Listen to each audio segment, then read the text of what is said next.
Is that better? Yes. Okay, wonderful. So ADK Action started the Monarch Butterfly Program about 5 years ago now, and we've had some of the world's leading experts that study monarchs right here in this auditorium for lectures. And we're really, really pleased tonight to have Dr. Karen Oberhauser. She is coming to us. I'm going to read her bio here because it's too impressive to memorize. So Dr. Karen Oberhauser is the director of the University of Wisconsin Arboretum. She's been studying monarch butterfly since 1984, and she studied biology at Harvard College. She received her PhD from the University of Minnesota, and Dr. Oberhauser is a professor in Fisheries, Wildlife, and Conservation Biology Department at the University of Minnesota. In 2013, this is impressive, she was named a Champion of Change for Citizen Science by the White House. Oberhauser has been director for the Monarchs in the Classroom program, president of the Monarch Butterfly Sanctuary Foundation, and director of the Monarch Larva Monitoring Project. In October 2017, she became the director of the University of Wisconsin-Madison Arboretum, located in Madison, Wisconsin. So tonight, the topic of the lecture is Monarchs in a Changing World, as you can see here. And we're just so thrilled to have Dr. Karen Oberhauser here with us tonight. And without further ado, I'll bring her up.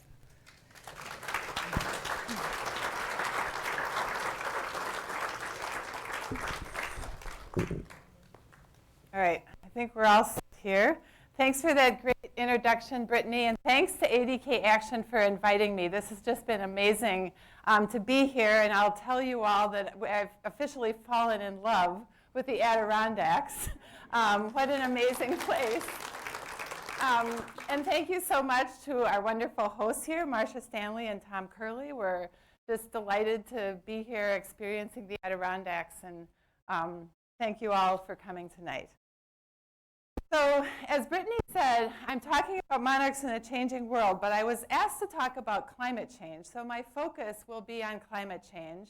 But as we know, there are a lot of things changing about monarchs' world, as is happening for all of us. So I'm going to put it a little bit in context of all the other things that are happening, but focusing on climate change tonight.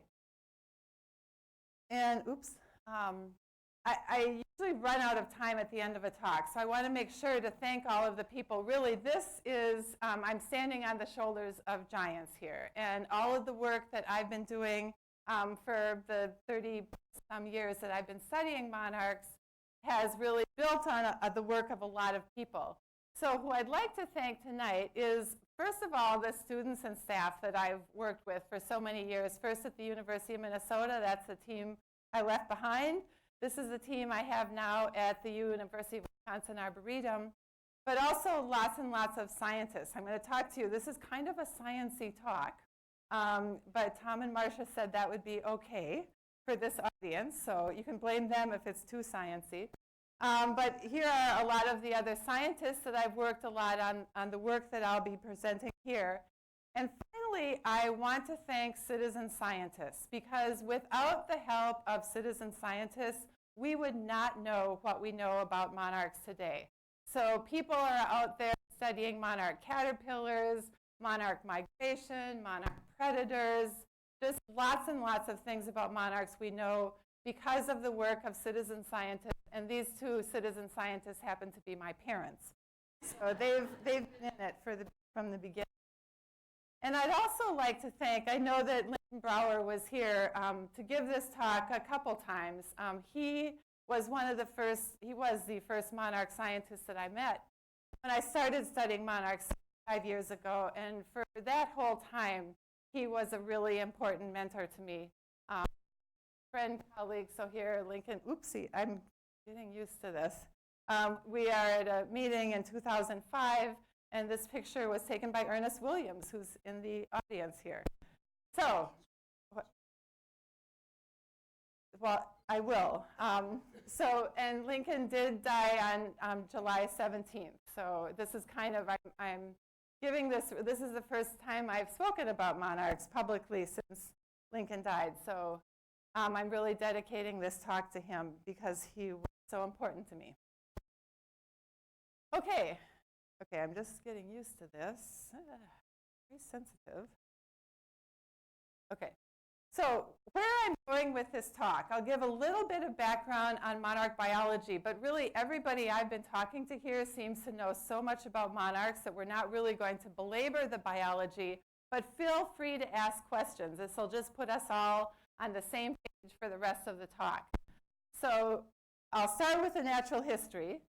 So where I'm going, these monarchs are going to Mexico. Here's where I'm going tonight. Then I'm going to talk about some modeling work that that team of people did that I showed you the picture of. Looked at what are the important threats to monarchs. What things can we associate with monarch numbers from year to year? So that's kind of science-y and modeling. Then I'll talk about why temperature is so important to monarchs, and those are empirical experimental studies. And then I'll talk about some models that show us what kinds of climates are monarchs associated with. And then talk about how that is changing and what this could mean for monarch numbers. So first of all, the natural history. This is a fun part. This is where you can ask me questions. So when I think about monarchs, I think of them as having an individual life cycle. So that's a life cycle that like we go through. And then I think of them as having an annual cycle, and that's their annual migratory cycle. So I kind of separate those two things in my head. So the individual life cycle starts out as an egg, of course. And the egg of a monarch is about the size of a pinhead. And they're an egg for 4 to 5 days. Depends on temperature. It's longer if it's cooler. It can be much longer than that, but under normal summer conditions, it's usually 4 to 5 days.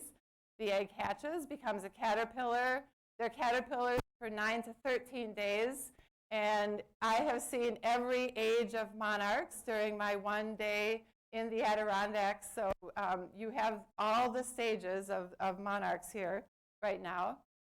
So that's the caterpillar stage. They're the pupa or the chrysalis stage for about 1 day less under the same temperature conditions. And here you can kind of get a sense of the size of the chrysalis. There's an egg right there on that leaf as well. And then they're an adult. Now they can be an adult for either 2 to 6 weeks if they're a non-migratory adult. And if they're the adults that migrate to Mexico, live as an adult for 8 to 10 months. So there's a big difference in the amount of time they're an adult in those two phases of their cycle. All right, no questions yet? So there's a question here, yeah. No, the same monarch can live 2 to 6 weeks, and you know, it's like people live varying amounts of times as well. So they don't all live exactly the same amount of time. Some will die when they're about. 8 months. 8 months. So those are the ones that migrate. And I'll tell you about that in a second. One more question here.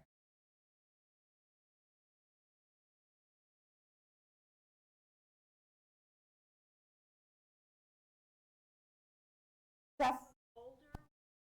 Yeah, so the question was, do they look older when they get older? Just like us. They do. So a new monarch is a thing to behold. When they have just emerged from the pupa, they have all of their scales. The scales are very bright, so they definitely get faded. They lose scales over the course of their life, and they look older. If it was yellow, it might have been a swallowtail. It was a monarch. It was yellow or... Okay. So there's aging that makes them look different, and there's also a lot of color variation in monarchs and size variation. So just like none of us in this room look alike, no two monarchs look alike. And if you look at them enough, they start to look pretty different. Okay. So monarchs depend on milkweed, and they are milkweed specialists. The larvae only eat milkweed, but they eat many kinds of milkweed, and there are over 100 species of milkweed that are native to North America. So here we have, oops, sorry. We have the kind of representative species of milkweed here. This is a whorled milkweed. Not sure, Ernest, do you have whorled milkweed here? Okay, verticillata. That's a upper Midwest species, common milkweed. You have a lot of that. I've seen some swamp milkweed here. This is butterfly weed. This is desert milkweed, Asclepias subulata. green milkweed, Asclepias viridis, showy milkweed. So many, many different species with lots and lots of different looks. But monarchs can eat all of these as caterpillars. The adults are nectar generalists. But because they live fairly long for adult insects, they do need nectar. So they need to have nectar available to them throughout their adult lives to live out that whole span. Here we see them on many different species. And I think what's happening, I'm pushing the wrong button. Yeah.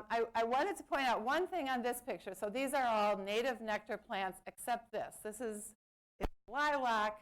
So monarchs, we prefer planting native plants. That's the best thing to do in your gardens. But it is okay if you really like some non-native species. Monarchs and other nectaring butterflies will use non-native species. So you don't have to feel guilty if you like to put a few non-native plants just because you like the way they look. Okay. So monarchs have lots and lots of predators. A female monarch can lay 500, 600, 700 eggs. The record in my lab was 1,012. That was one female that laid that many eggs. We really don't know how many they lay in the wild. It's impossible to really study that. But there are lots and lots of predators. So only about 2 out of every 100 eggs that are laid emerge to be adults. So what I'm showing you here are first pictures of adult predators. Here's a mantid right here eating an adult. And this one is kind of hard to see, but it's such an amazing picture. It's not an amazing quality picture, but that somebody caught this. This is a MLMP Monarch Larva Monitoring Project Citizen Scientist Volunteer. And this is a frog that caught a monarch in his yard. So this is an adult monarch here. And these are vertebrate predators. So these are 2 bird species that eat monarchs in the overwintering sites in Mexico, an oriole and a grosbeak. But most of the predation occurs when they're eggs and larvae. So these are pictures of larval predators. This is a red velvet spider mite eating an egg right there, a nymph wheel bug eating a small caterpillar, a spine-shouldered stink bug, and ants. So there's lots and lots of predators that make only about 2% of them survive. So now we can think of that as a threat, but that's natural predation. There are some invasive predators that will eat monarchs, for example, fire ants. But really, if we want to preserve monarchs, this is natural. We want to keep out invasive predators, but we want to make it so that there are more eggs out there so that 2% of a larger number leads to more monarchs. So our focus will be how can we get lots and lots of monarchs because there are so many predators of them. So I wanted to share a little bit just to kind of share the power of citizen science while we're talking about predators. So we usually think of predators as things that eat something right away, just kill it, eat it down, and it's gone. But monarchs actually have a lot of parasitoids. So how many people saw the movie Alien way back when? So parasitoids are like the parasites in the movie Alien. They live inside an organism. The organism stays alive, but it's doomed. It's not going to survive. Monarchs have these fly parasitoids that are called tachinid flies. And this is a little larva of a tachinid fly coming out of a dead monarch pupa. But the mother of this larva laid her egg on the caterpillar, and the egg hatched, and the maggot burrowed into the caterpillar and lived in there and killed the monarch and is emerging right now. And this is what the flies look like. The adult flies look like this. And here you can see them. They come out on this cellulose string from either the hanging jay, the larva, or the pupae. And all of these flies are flies that citizen scientists sent to us from all over the country. So we identified some new species of tachinid flies and organisms that hadn't been identified by science before, and some that people didn't know used monarchs as hosts. And one of the things we found, and this shows the power of numbers, one of our volunteers a fly maggot came out of a monarch.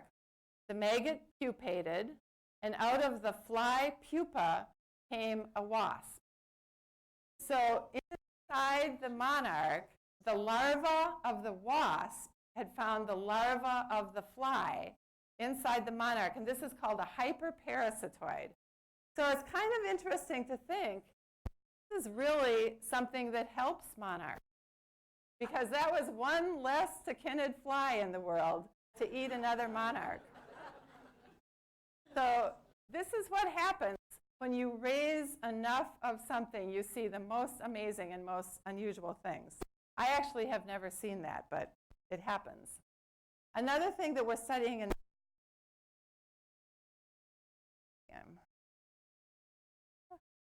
is this wasp right here.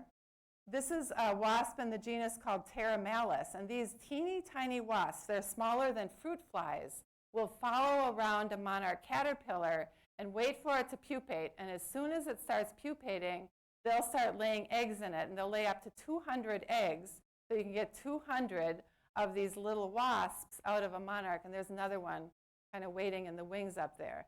So that's what monarchs are up against out there. Lots and lots of predators and natural enemies. Okay, so that's kind of this individual life cycle. Here's the annual cycle that I was talking about. So just in about 2 weeks, monarchs in this part of the United States and southern Canada will start migrating south. They'll migrate over 2.5 months through Texas to overwintering sites in Mexico. The ones from up here, so you're kind of right up here, you're going to have your monarchs sometimes from the northeast, sometimes fly along the coast, sometimes on the other side of the Appalachian Mountains. So New York kind of splits its monarchs. Sometimes they don't make it all the way to Mexico. They take a turn into Florida, join a continuously breeding population in Florida. But the vast majority of monarchs in the world migrate through Texas, migrate to sites in central Mexico. There's another population that's not completely distinct that migrates from the western side of the Rocky Mountains to sites along the coast of California. But we know that some of those monarchs also migrate to Mexico. So these populations are not completely genetically distinct. So monarchs start leaving here in mid-August, arrive at the overwintering sites in Mexico in early November, stay at these overwintering sites in early November through the middle of March.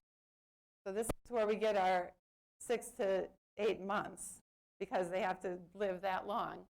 And then those very same individuals fly back into the southeastern United States, and their offspring continue the migration north.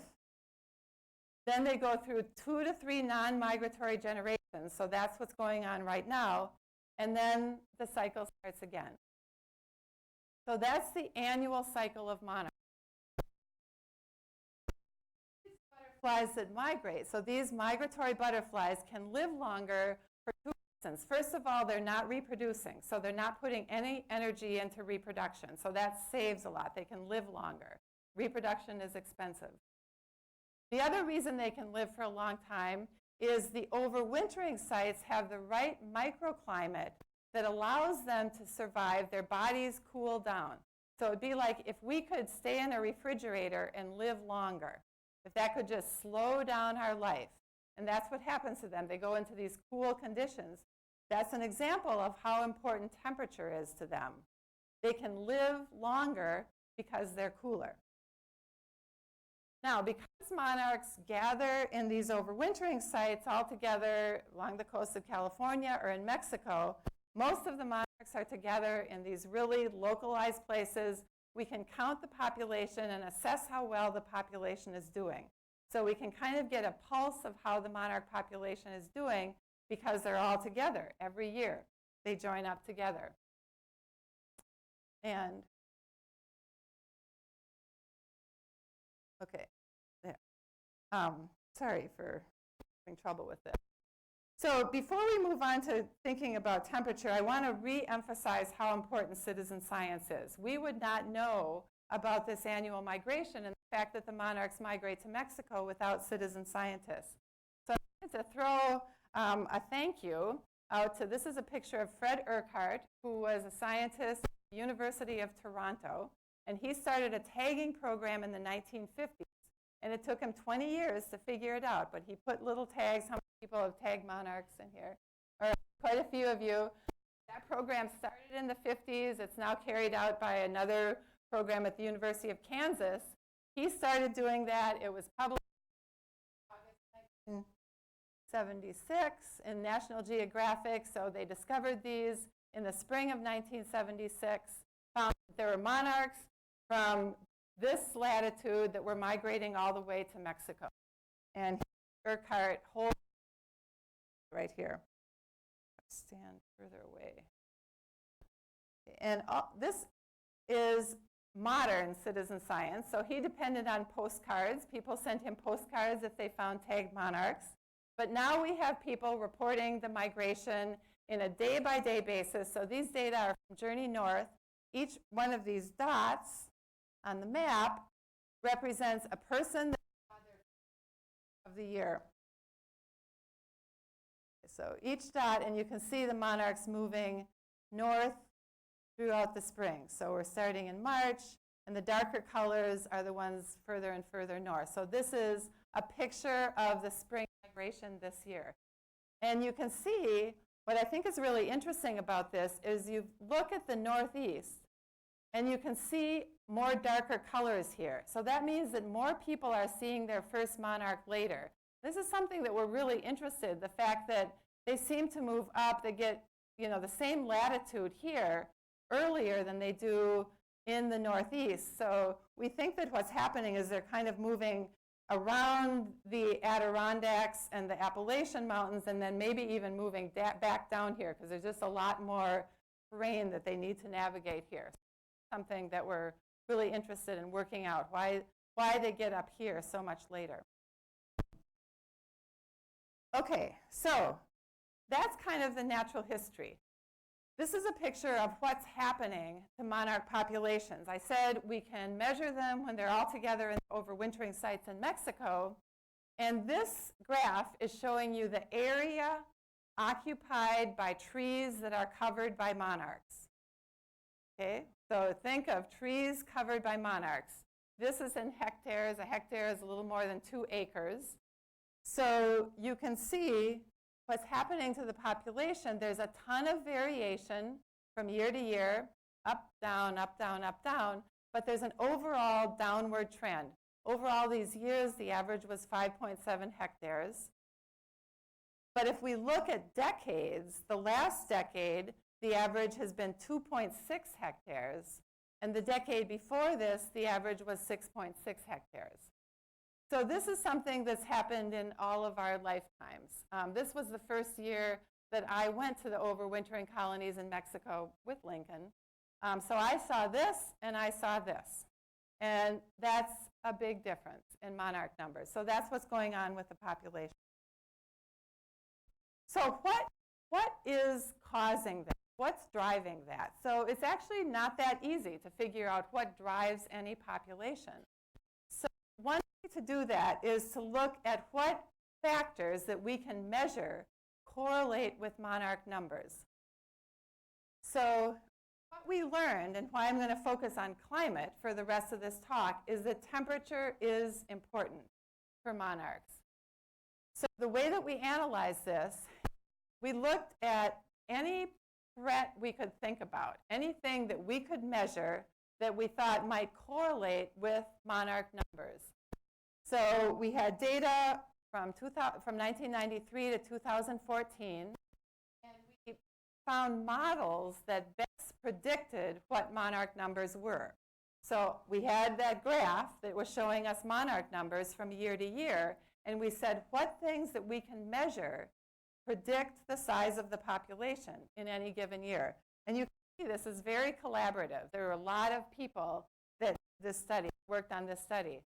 So I'm just going to show you different things that we looked at. And you don't have to memorize all the different things on here. That's not important. The point is that we looked at a lot of things that we thought might affect monarch populations. So we thought maybe the population size, maybe there's a big year one year, it would tend to be lower the next year. We looked at neonicotinoids, a pesticide, a systemic pesticide that people are using starting in the 1990s. We looked at diseases of monarchs, a lot of temperature conditions, things that we thought might affect their survival. We looked at more temperature, lots and lots of temperature things. And then we looked at things that we thought might affect the amount of habitat, the amount of milkweed that was available to them.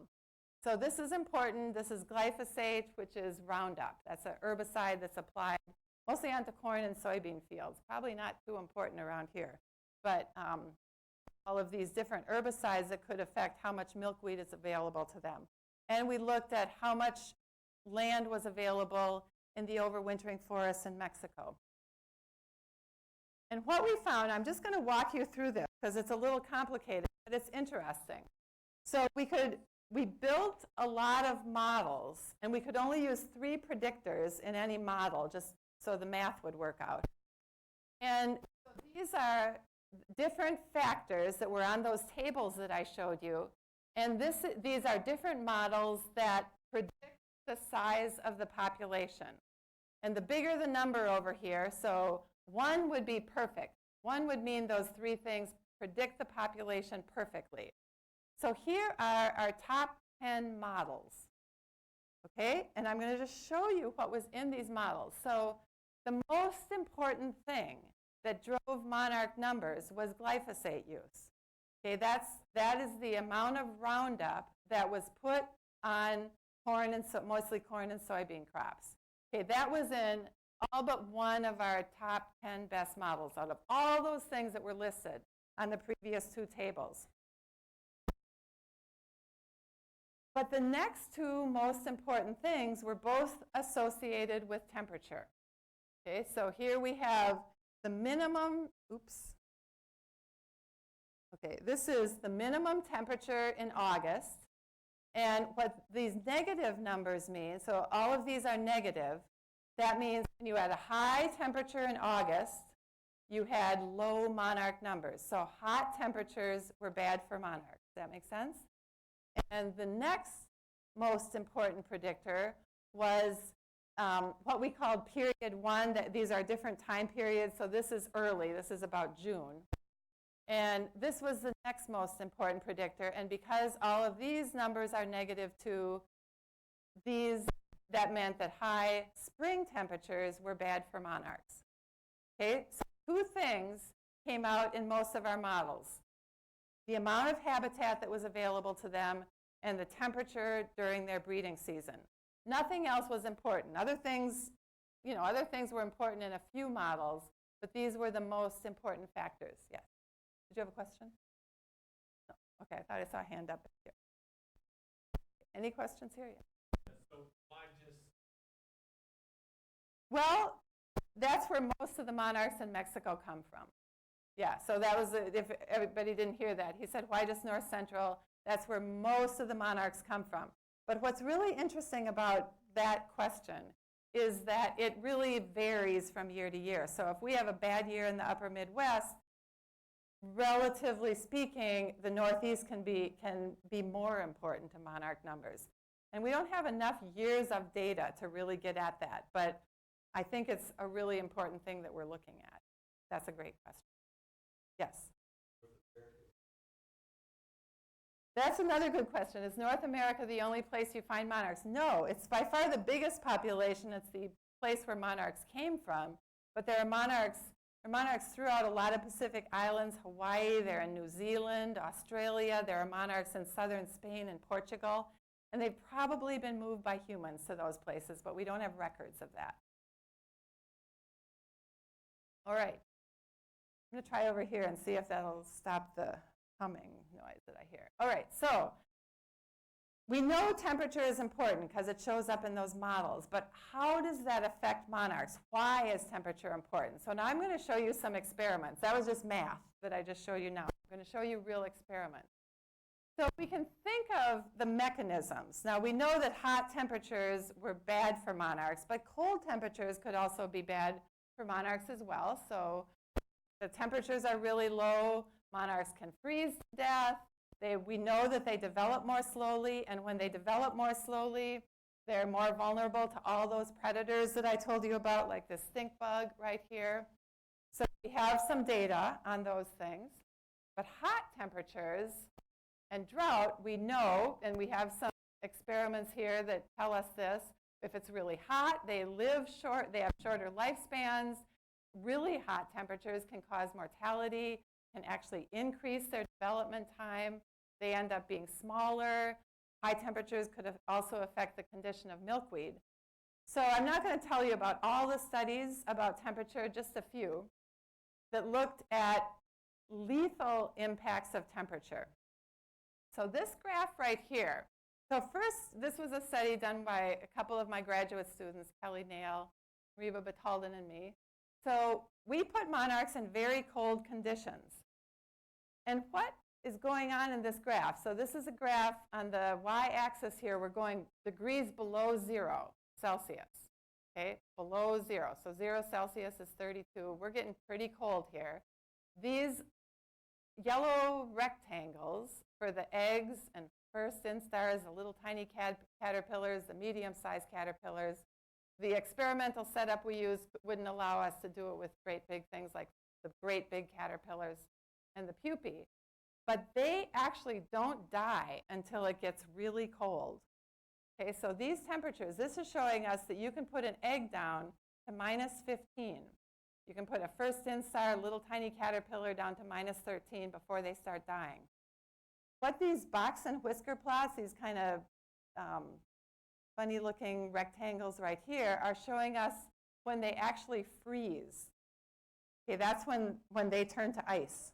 So they can get really cold before they turn to ice. And what I think is really interesting here is that the eggs have the die at the lowest temperatures. Okay, they freeze to death at they freeze at the lowest temperatures and die at the lowest temperatures. And if you think of that, if it gets really cold, the milkweed is going to die. But if it's an egg, the milkweed might have a chance to grow back before the egg needs a lot of milkweed. We don't know that, but that's kind of an interesting thing to think about, that they could withstand really cold temperatures. Okay, now we're going to think about heat. Okay, so that's cold. This is heat. So we did another experiment in our lab where we exposed monarchs to 12-hour pulses, like would happen if it got really hot during the day, of 38, 40, 42, and 44 Celsius. And just to kind of give you because we think in Fahrenheit in this country, 42 Celsius is about 108. So this is hot. These are very hot temperatures. And we did this over 1, 2, 4, or 6 days. And we did it when they were tiny caterpillars, first instar caterpillars, third instar, or great big ones, fifth instar. So 12-hour pulses for different numbers of days, and every night the temperature went back down to 25. None of them survived 44. Not a single caterpillar survived 44, which would be about 111 degrees. So if it gets that hot, monarchs are going to die. If it was 38, which is about 100 degrees, their survival was the same as control. So I'm going to show you now the graph. So this is just kind of showing you how we did this experiment in an incubator. Each one of these is holding a separate caterpillar. Might seem cruel, but you know, we need to understand this. We need to understand how temperature is going to affect them. Okay, so I'm not going to show you 44 because all of them died. I'm not going to show you 38 because it was exactly the same as control. So here's how many survived of our controls. And what you can see here is they survived 42. So that's 108 degrees. They survived it, except the third instars and the fifth instars. So the little ones could survive pretty hot temperatures. But as soon as so there's something between 40 and 42. So this bottom graph is survival. None of them survived 4 days. None of them survived 6 days. A few of them survived 1 or 2. So they can stand short pulses of hot temperatures. But heat is hard on them. Okay, so this is showing the mechanism for why hot temperatures are bad for them. Okay, so monarchs are breeding, and we can also look at the impacts of temperature in the wintertime. So we know that they can freeze to death if it's cold, and I'm going to show you some data on this from Lincoln and Ernest. So they can freeze, especially if they're wet, and they're in the overwintering sites in the dry season, but this can happen some years. So this is a year that there was a big snowstorm. This was 2002, and about 80% of the population died this year. Hot temperatures are also a problem for them. So we think that if it's too warm, they'll use up the fat that they bring in. They might leave Mexico early, and they might become reproductive. So this diapause, this just means that when they're in diapause, they're not reproducing. And I told you they can live longer if they're not reproducing. So we think that hot temperatures might make them start reproducing sooner. So we don't really have good data on the impacts of high temperatures. That's why I have a question mark here. But we do have data on cold temperatures in Mexico.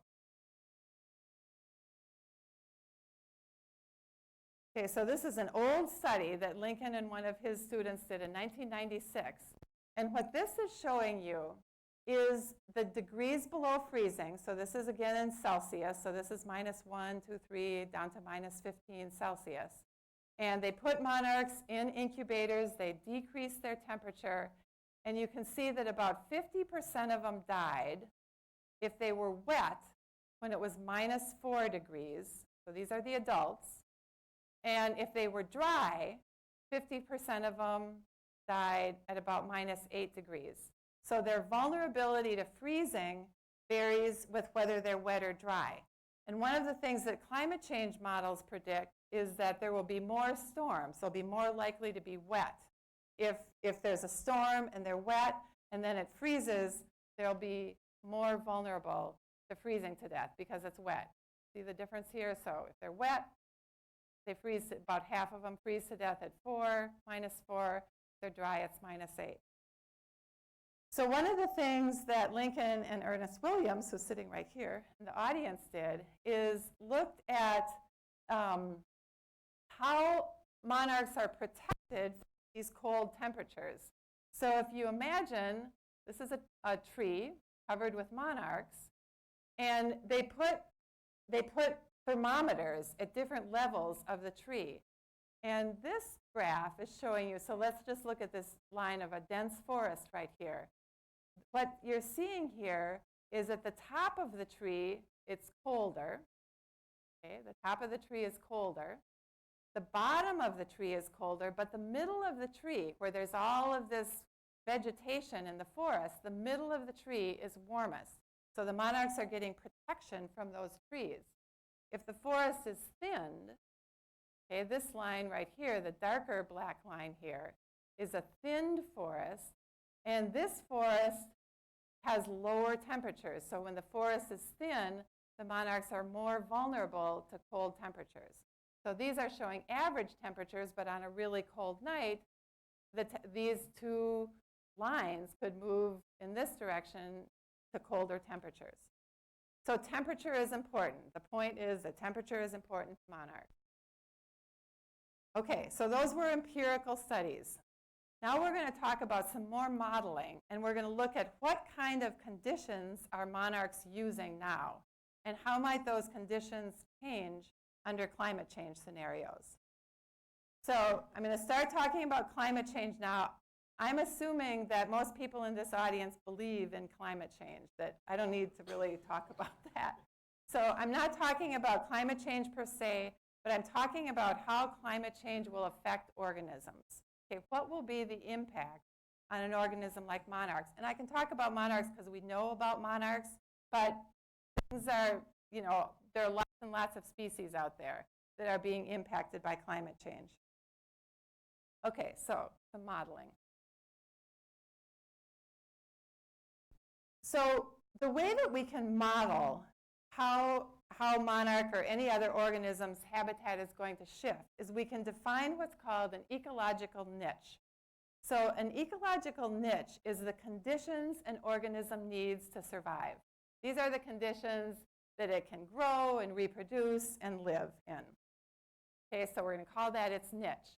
So one of the ways that we can measure its niche is we can see where it is. And we can say, what are the conditions in the locations that monarchs are using? And that will define the ecological niche that way. Okay, so I'm going to focus on breeding niches. We did similar work with overwintering niches, but I'm not going to talk about that tonight because I won't have time. But to define monarch breeding niches is we use occurrence data that were associated with locations and dates. So here we, from a citizen science project. Again, I can't emphasize enough how important citizen science is. This is a project that we ran at the still run at the University of Minnesota, the Monarch Larva Monitoring Project. Here are places that people are out there looking at monarchs, finding monarch eggs and caterpillars. So we took all of these points and looked at every time people saw, and for this study we just used eggs. Where did people see a monarch egg? Okay, what was the date and what was the location? And then we put it all into a model, and we said, what were the predictors? What things tell us where monarchs are more likely to be? And here's the importance of weather. Where monarchs were was determined by temperature and precipitation. It was also determined by elevation, but we're going to focus on temperature and precipitation here. So we're looking at the factors that are driving monarch numbers, and these were the things that drove them. So what I'm going to do now is show you a series of maps and show you where our models predict where monarchs will be in different months of the year. Okay, so this is not just location specific, it's time specific too, because monarchs are moving with the climate. They're essentially following this ecological niche. Their niche is moving. Okay, so we're going to go through March to October. I'm going to show you one map like this for each month. Okay, so here's March, and this is where monarch's niche is in March. This is the places that have suitable conditions in the United States and Mexico for monarchs in March, for monarch eggs. Okay, just a little bit of the country, and we'll go to April. Oops. All right, here's April. You can see their niche is moving north. The red is the best place for them. The gray is kind of iffy. The white, they could never survive there. Okay, so here's where they can be in April.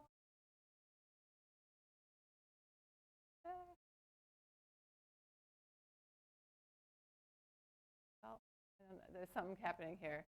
Here's where they can be in July.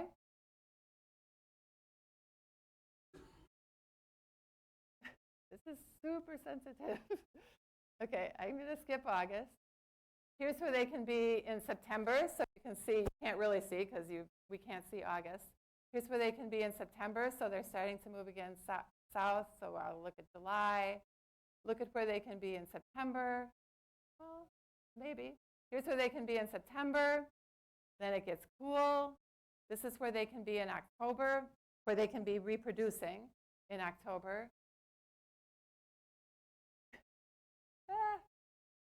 We're going to skip November. Here's where they can be in December. So basically, there are not places that the models predict they can breed in December, except a little bit down here. Now, the models aren't perfect because we know there is some breeding along the Gulf Coast, but these models were using averages for past climates. So there is some breeding, but it's not great for them. So there's December. We're going to skip January. Here's February. Hopefully we won't.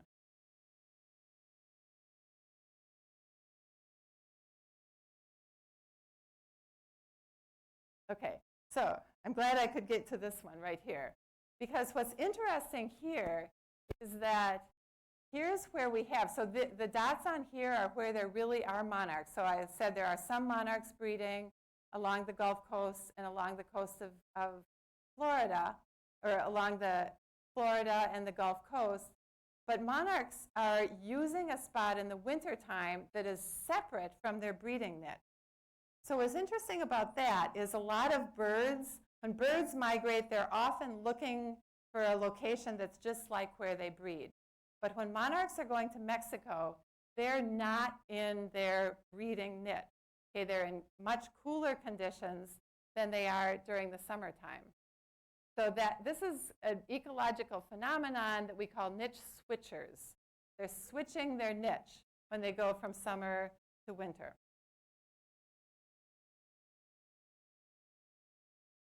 Maybe if I stand over.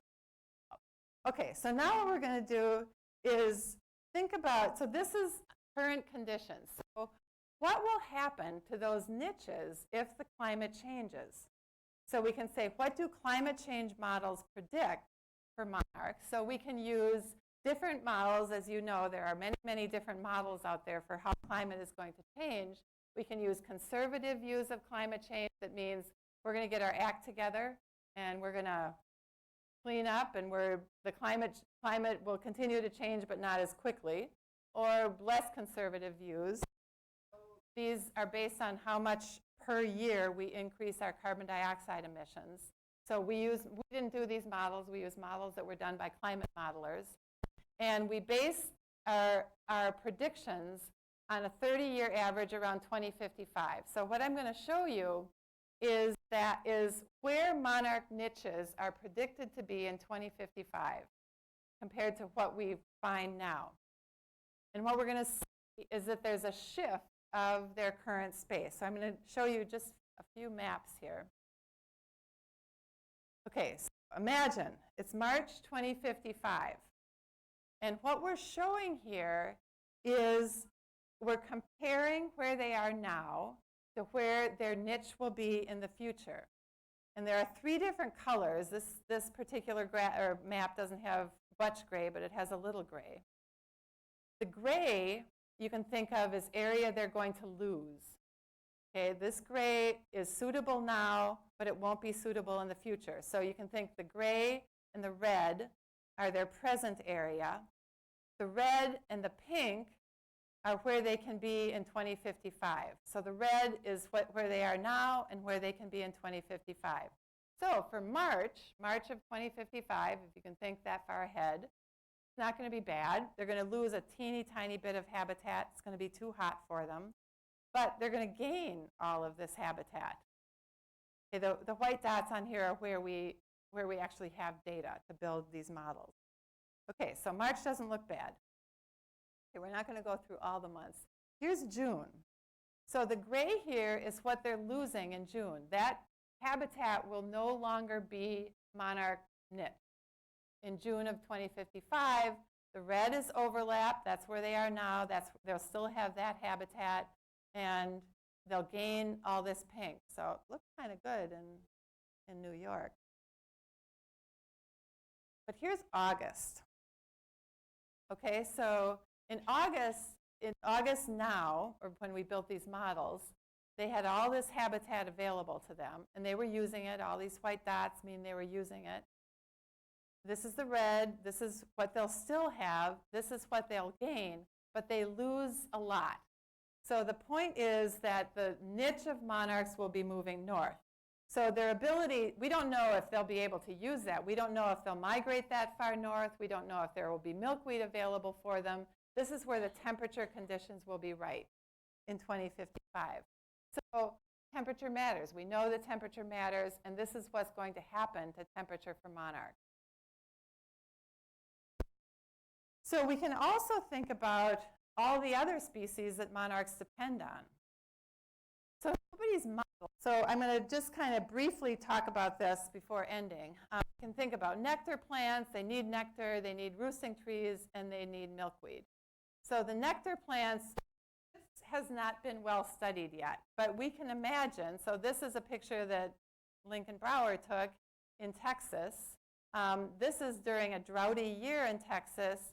There was not a lot of nectar available to monarchs as they migrated through Texas that year. There's not a lot of nectar available this year in Texas. So we're hoping that monarchs can make it through this year. Okay, several of our colleagues have looked at how well the OML forests will be. The OMLs are the fir trees that monarchs use in the wintertime. And this is what the climate change models predict for the overwintering sites. So these are different locations. Sorry. In Mexico now, and this graph is showing you precipitation and temperature. So the sites are getting from 950 to 1,100 millimeters of precipitation a year, and the mean annual temperature is about up to 12 degrees Celsius. And this is what's predicted, so they modeled out further into the future than we did. They modeled out to 2090.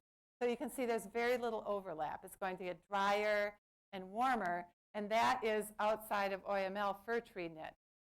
So that habitat will probably not be available to monarchs where they overwinter in, how far is it now to 2090? Not that far anymore, 70 years. So associated species are also important. This is a model done by another colleague of ours. And this is looking at milkweed distributions. And this is looking at, this is now. So they're looking, the red areas around here are where you find the most species of milkweed. Okay, they circle the areas, and there's a probability of having multiple species of milkweed. This is now. And this is under what we call the kind of the best case, the moderate scenario, saying we clean up our act. This is, you can see how milkweed, the red surrounding here, right here, milkweed is moving north, which is good because monarchs will need to move north too. Looks like the milkweed will, at least the climate will be suitable for milkweed further north. Whether the seeds can get there, we don't know. This is a worst case scenario. So this is, we do not clean up our act. This is now. This is the future for milkweed. Okay, so it's moved a lot further north. So again, monarch's climate is moving north, milkweed's climate is moving north, so we really don't know how this is going to play out. We're kind of doing a giant experiment with a sample size of 1. On our one Earth, we're doing this experiment to see what's going to happen to all these species.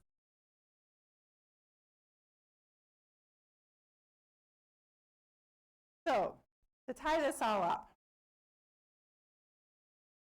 we can think about just monarchs.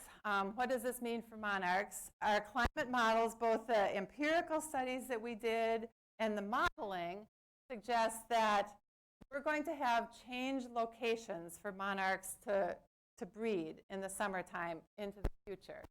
And the ability for monarchs to take advantage of that new habitat will depend on their ability to move further north, and will depend on milkweed's ability to move further north.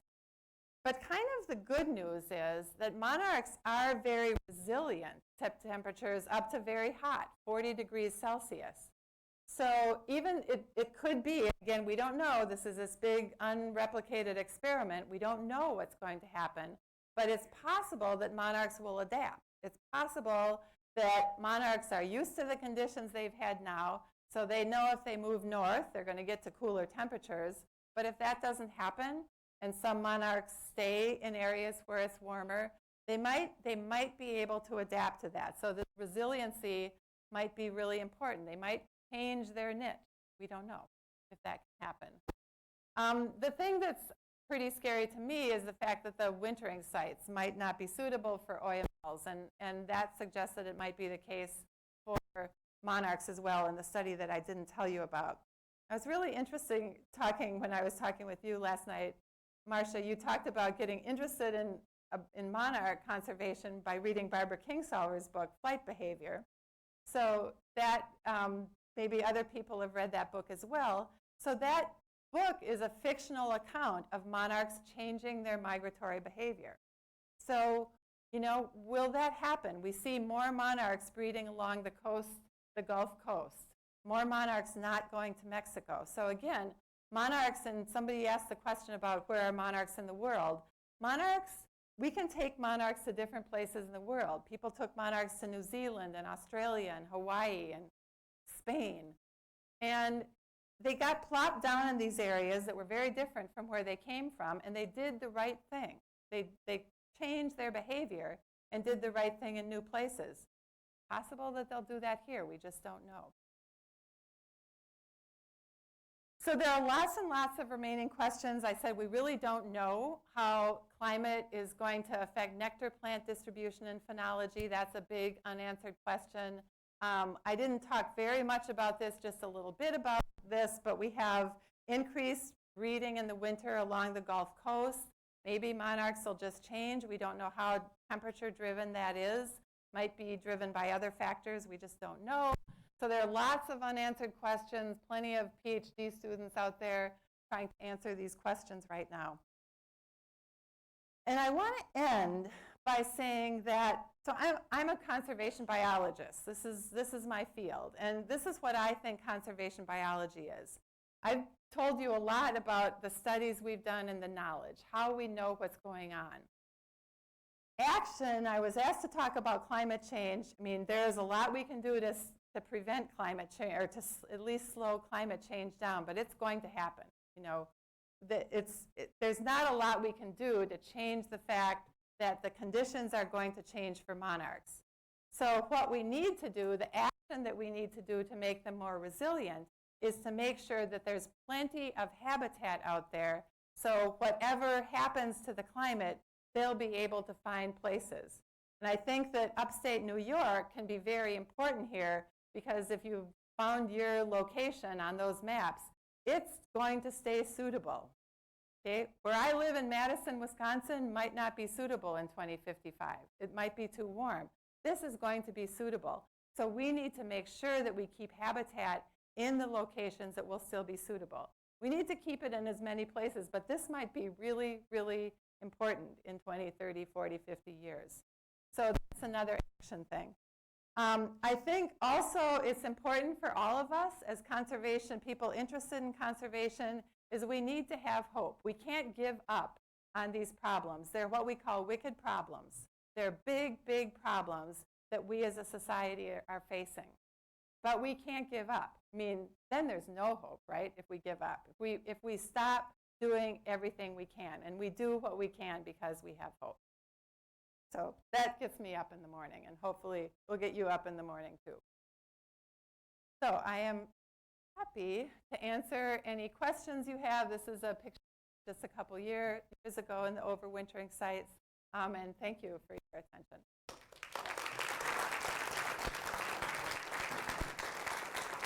Yes.